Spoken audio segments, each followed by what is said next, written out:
Welcome back to my YouTube channel manga world में आपका स्वागत है। तो दोस्तों हमारा एपिसोड वहीं से स्टार्ट होता है जहां से हमारा पिछला एपिसोड खत्म हुआ था। तो चलो स्टार्ट करते हैं बिना किसी बकचोदी के। तो पिछले एपिसोड में हमने देखा था कि हमारा एमसी हमारे लीडर से कहता है कि बूढ़े आदमी क्या आप कुछ ढूंढ रहे हैं या कुछ सोच रहे हैं। तो प्रेजेंट में हमारा लीडर बताता है कि ताकुनियांग वह ब्लड एंड पॉइजन कला नामक मार्शल आर्ट का अभ्यास करता था, जो कि एक भयानक दुष्ट कला है जिसके अभ्यास के लिए मानव रक्त और अस्थि मज्जा की आवश्यकता होती है। जिसको सुन के हमारा एमसी कहता है कि ये कौन सी पागलपन से भरी मार्शल आर्ट कला है। तो हमारा लीडर बताता है कि यदि उसने कोई गुप्त कला या टेक्निक या ट्रेजर छोड़ा हो तो उसका या तो फिर कोई उसका डिसिपल हो तो उसको भविष्य में खत्म करने की आवश्यकता है और यह सुनिश्चित करने की आवश्यकता है कि ऐसे प्रकार की मार्शल आर्ट भविष्य में इस दुनिया में ना दिखे। अभी सीन शिफ्ट करके हमारे एमसी और कुछ डिसाइपल्स को दिखाया जाता है जो पूरा सामान पकड़ के हैनान द्वीप के लिए निकले होते हैं। तो हमारे एमसी मन में सोचता है, वाह अब चीजें कितना आसान हो गई है ना। तो एक डिसाइपल कहता है चलो जल्दी। तभी हमें एक विलेज का सीन दिखाया जाता है जहां हमारे एमसी और उनका पूरा ग्रुप पहुंचता है। तभी वहां पहुंचकर एक डिसाइपल कहता है, पेटीराज हैनान बंदरगाह पर मैंने जैसा सुना था उसके अनुसार यह गांव ऐसा ही प्रतीत हो रहा है, पर लगता है यहाँ अजीब बीमारी फैली हुई है चारों ओर। तो हमारे पेट्रियाज कहते हैं यह वह स्थान होगा जहाँ लाइट ट्राइब के लोग रहते हैं, चलो आगे चलते हैं। सौर्यों के अनुसार ये लोग बहुत शांत स्वभाव के होते हैं, तो हमें आशा है कि ये हमारे प्रति शत्रुतापूर्ण नहीं होंगे। तो हमारे एमसी कहता है हाँ पेट्रियार्क ये लोग थोड़ा शांत स्वभाव के होते हैं। फिर हमें गांव का सीन दिखाया जाता है जहाँ पे लोगों की हालत बहुत बदतर होती है। तभी एक गांव वाला कहता है मुखिया जी शायद वहाँ से कोई आए हैं। तभी दूसरा आदमी कहता है हाँ ये लोग यहाँ क्या कर रहे हैं।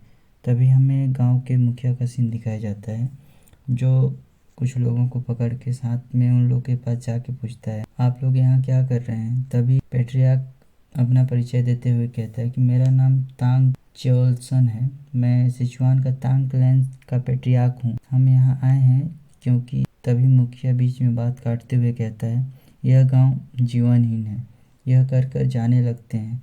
जिसको देखकर हमारे एमसी और सभी लोग कहते हैं ये क्या बात हुई, और मन में सोचता है वो बच्चा भी बहुत कमज़ोर लग रहा है। तो हमारे एमसी मुखिया से कहता है 1 मिनट रुकिए तो, और पूछता है कि बाकी इन लोगों को क्या हुआ है या यहाँ क्या हो गया है, इतना खाली खाली क्यों लग रहा है। तो मुखिया कहता है कुछ नहीं हुआ है और आप लोग यहाँ से जितना जल्दी हो सके यहाँ से चले जाएं। तो हमारे एमसी और सभी लोग शौक में उस मुखिया को देखने लगते हैं, जिससे मुखिया गुस्सा हो जाता है और गुस्से में कहता है वापस जाओ। तो पेट्रियार्क कहते हैं लेकिन घरों की संख्या की तुलना में लोगों की संख्या तो बहुत कम दिख रहा है। तो मुखिया चिल्ला के कहते हैं यह ऐसी कोई चीज़ नहीं है जिसमें आप लोगों की दिलचस्पी होनी चाहिए।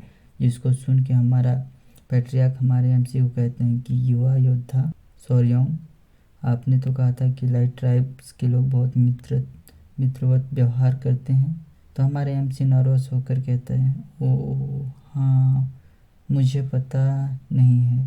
तभी अचानक वो बच्ची बेहोश होकर नीचे गिर जाती है, जिसको देख के मुखिया चिल्ला के कहता है एमिजिन, नहीं एमिजिन, आप मुझे छोड़ के ऐसे नहीं जा सकते, आप मेरे एकमात्र पोती हैं जो रिश्तेदारों में एक ही बच्चे हैं, आप भी कैसे बीमार हो सकते हैं। तो हमारा पेट्रियार्क उस मुखिया से कहते हैं ज्येष्ठ, मैं चिकित्सा कला के बारे में बहुत कुछ सीखा है, क्या मैं आपकी मदद कर सकता हूँ। तो बूढ़ा आदमी कहता है मैं medical art, central planning medical art. तो फिर मुखिया हमारे पेट्रियार्क का हाथ पकड़ के कहते हैं कृपया एमिजिन को बचा ले। तो फिर बूढ़ा बताता है कि वास्तव में पिछले कई समय से गांव में प्लेग रोग फैला हुआ है, बूढ़े बच्चे जवान सभी मर रहे हैं और सभी स्वस्थ लोग कष्ट झेल रहे हैं। फिर हमारा पेट्रियार्क कहते हैं कि मैं समझ रहा हूँ, मुझे एक बार कोशिश करने दीजिए। तो बूढ़ा कहता है तो धन्यवाद। तो हमारा पेट्रियार्क कहता है कृपया उसे जल्दी अंदर लाओ। और गांव वालों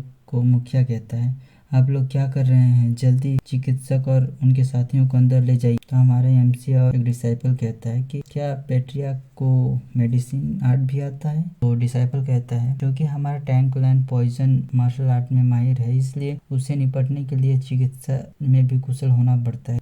इसके अलावा चूंकि मार्शल आर्ट आपके शरीर के जानने से शुरू होता है, तो आपको भी चिकित्सा कलाएं जाननी चाहिए। तो हमारे एमसी मन में सोचता है कि मैं सोचा था कि ये टैंक लाइन वाले से जहर का इस्तेमाल करते हुए हत्याएं करते होंगे।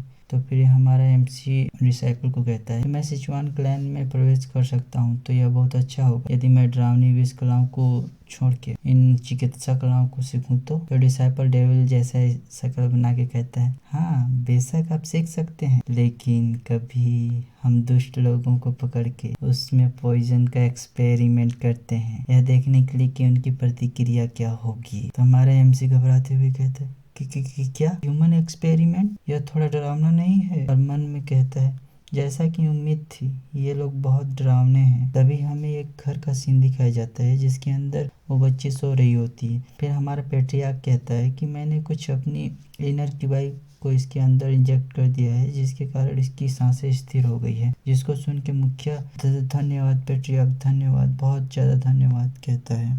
तो गाइस, अगर चैनल में नए हो तो चैनल को सब्सक्राइब कर लेना, बेल आइकन को ऑन कर लेना, ताकि आने वाले हर वीडियो का नोटिफिकेशन आपको सबसे पहले मिलता है। ठीक है ना, मिलते हैं फिर नेक्स्ट वीडियो में। Thanks for watching.